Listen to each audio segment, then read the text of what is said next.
So hi friends, welcome to the video. आज हम लोग देखने वाले हैं कि अलजेब्रा का फॉर्मेट जो बाइनोमियल एक्सपेंशन पे बेस्ड होता है। मतलब उसमें कुछ नंबर ऑफ वेरिएबल्स दिए होंगे और कुछ पावर दी होगी, और हमें उस पूरे एक्सपेंशन में नंबर ऑफ डिस्टिंक्ट टर्म्स निकालने पड़ते हैं और कई बार कोफिशिएंट का सम निकालना पड़ता है। ठीक है, तो इसका पूरा बेस उसका बनता है, क्या कहते हैं, बाइनोमियल एक्सपेंशन से कहानी निकल के आती है। तो एक बार क्वेश्चन देख लीजिए, आप किसकी मैं बात कर रहा हूँ। ये कैट में आ चुके, जैसे कैट 2008 में भी आया था इस तरह का सिमिलर क्वेश्चन। और मतलब काफी जरूरी फॉर्मेट है ये, और ये पड़ता है अलजेब्रा का। ठीक, तो x plus y plus z to the power 25 हमें दिया हुआ है, और हमें फाइंड करना है दो चीजें। इसलिए दो सवाल मैंने बना दिए हैं। एक तो जब इसका एक्सपेंशन होगा उसमें टर्म्स काफी सारे होंगे, तो पहला सवाल ये कि हमें इसके नंबर ऑफ डिस्टिंक्ट टर्म्स निकालने हैं। और दूसरी बात, हमें यहाँ पे निकालना है कि जो कोफिशिएंट्स होंगे, कोफिशिएंट्स, उनका सम क्या होगा। ठीक है, उससे पहले बस एक मिनट आप इसका एक थोड़ा सा थ्योरी समझ लीजिए, फिर हम इसका आंसर निकालते हैं। आंसर बहुत जल्दी आ जाएगा, हार्डली 20-30 सेकंड्स के अंदर आंसर आ जाएगा। पर एक बैकग्राउंड समझ लीजिए। बैकग्राउंड ये है, मैं दो टर्म्स के लिए बता रहा हूं आपको। जब भी हम x प्लस वाई की पावर n को एक्सपैंड करते हैं तो इसे बोलते हैं बाइनोमियल एक्सपेंशन। ठीक है, अब यहां पर टर्म्स कैसे बनते हैं। पहला टर्म क्या बनेगा, n c0, x की पावर 25 और y, सॉरी, जैसे हमको n दिया तो हम n रख के कर लेते हैं, n रख लेते हैं। एक सेकंड, तो हम लोग n मान के करेंगे। तो ऊपर n आ गया और y की पावर 0 है। अब आगे क्या होगा देख लीजिए, अगला टर्म क्या होगा, nc1। अब यहां पे nc1 हो चुका है, अब x की पावर एक कम हो जाएगी, x की पावर n-1 होगी और y की पावर 1 हो जाएगी। अब धीरे धीरे आप समझ रहे हैं क्या होगा, x की पावर एक एक कम होती जाएगी और y की पावर बढ़ती जाएगी। मतलब कहने का मतलब ये है that in any term the sum of the powers of both the variable will be same. हर समय पावर का सम n होगा। ठीक, अगला टर्म देख लो आप। अगला टर्म हो जाएगा nc2, x की पावर, अब ये n-2 होगी और y की पावर 2 हो चुकी है। बस ये करते करते जो हमारा सेकंड लास्ट टर्म बनेगा वो क्या बनेगा, nc n-1। अब ये बन जाएगा, x की पावर 1 रह जाएगी, y की पावर n-1 हो चुकी है। और आखिरी टर्म में आपका ncn बन जाएगा, x की पावर पूरी 0 हो चुकी है और y की पावर पूरी n हो जाएगी यहाँ पे। क्लियर। और आप लोग जानते हैं कि ncn nc0 के बराबर होता है, मतलब ये चीज इधर इसके बराबर हो गई। एनसी n-1 आपको पता है कि nc1 के बराबर होता है। तो हमने जैसे पहले पूरी पावर n को दी फिर y को 0 दी, हम उल्टा भी कर सकते थे। मतलब यहाँ पे x को 0 पार देके पूरी पावर y को दे दो और फिर उल्टा चल के आ जाओ, टर्म सेम बनेंगे। ठीक है, पहला टर्म क्या बना, x की पावर n, और आखिरी टर्म क्या बना, y की पावर n। ठीक है, पहले टर्म में सिर्फ x है, y नहीं है। आखिरी टर्म में सिर्फ y है, x नहीं है। और बीच के जितने भी सारे टर्म बनेंगे उसमें x भी होगा और y भी होगा। बस इतना जान के रख लीजिए। एक चीज और, इसके एक्सपेंशन में टर्म्स कितने, n या n+1, n+1 टर्म, क्योंकि किसी भी वेरिएबल की पावर n तक जा रही है पर शुरू 0 से हो रही है। तो 0 से n तक टर्म्स कितने होते हैं, n+1। इस चीज का यूज कई अलजेब्रा के चैप्टर्स में भी आता है, और उसके साथ साथ इसका यूज आता है हमारा नंबर्स चैप्टर में, नंबर सिस्टम में जब हम लोग रिमाइंडर्स निकाल रहे होते हैं, वहां पे चीज काफी काम आती है। एनीवेज, ये बात क्लियर हो गई। चलिए, बस ये बात बतानी थी। अब हम इन सवालों को करना सॉल्व करते हैं। इसके भी मल्टीपल तरीके होते हैं, आंसर बड़े आराम से आ जाएगा। चलिए वापस आ जाइए। Find the number of distinct terms. देखिए बड़ी सिंपल सी बात है। इस जो ये जो इसके टर्म्स बनेंगे, इसमें हमारे पास एक तो कोफिशिएंट रहेगा, ठीक है, और एक रहेगा एक्स, वाई और जेड का टर्म। मतलब कुछ टर्म एक्स के हो सकते हैं, कुछ वाई के और कुछ जेड के। मतलब एक ही टर्म में आपको एक्स मिलेगा, वाई मिलेगा, जेड मिलेगा और कोफिशिएंट मिलेगा। एक्स, वाई और जेड की पावर्स अलग अलग होंगी। ठीक है, पर इन पावर का सम हर बार कितना होगा, 25।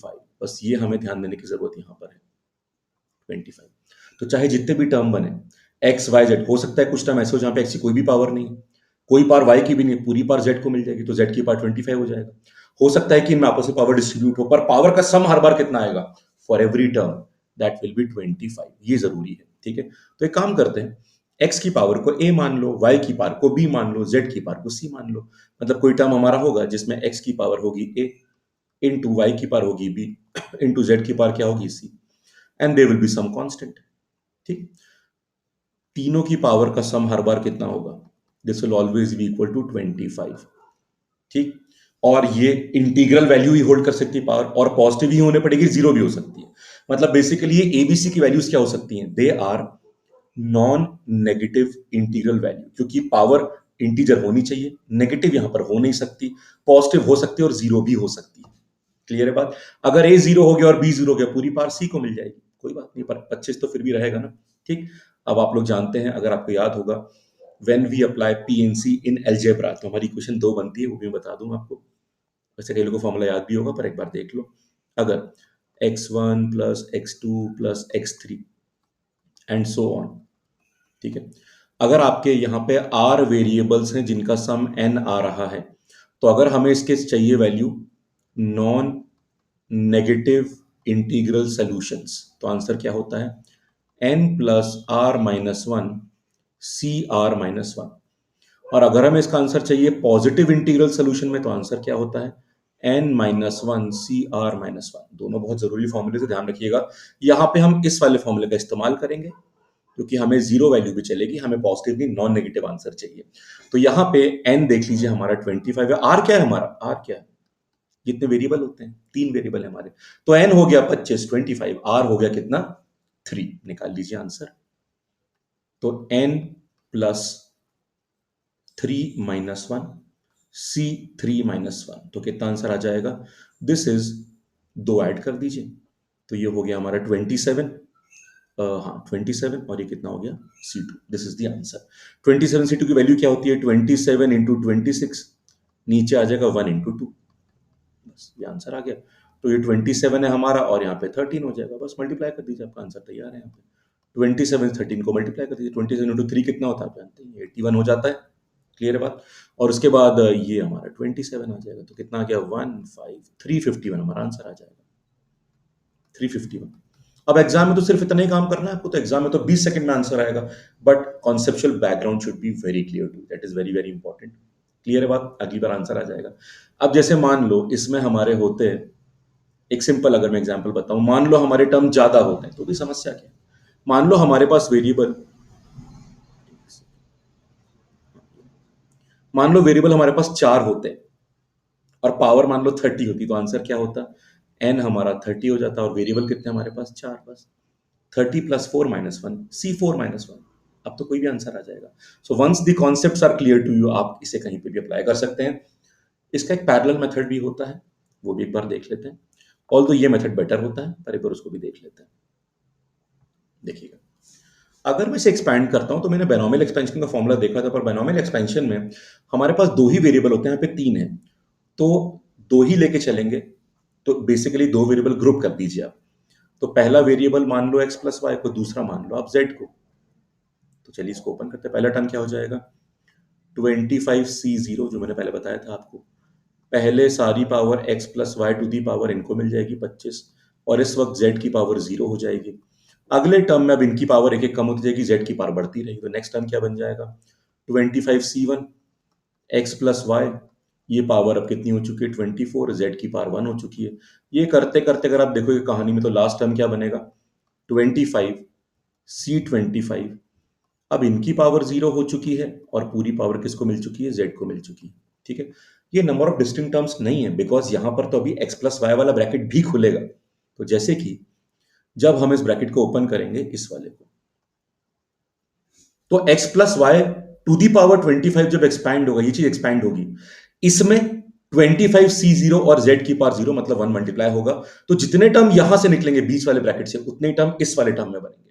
तो इनसे फर्दर टर्म बनेंगे, क्योंकि अभी आपने 3 से 2 किया है, अब 2 से 1 में कहानी बनेगी ना इसमें। तो बताइए इसमें टर्म्स कितने होते हैं, आपकी पावर 25, तो टर्म कितने बनेंगे, टर्म बेसिकली 26 बनेंगे, पूरे 26 टर्म, 26 टर्म।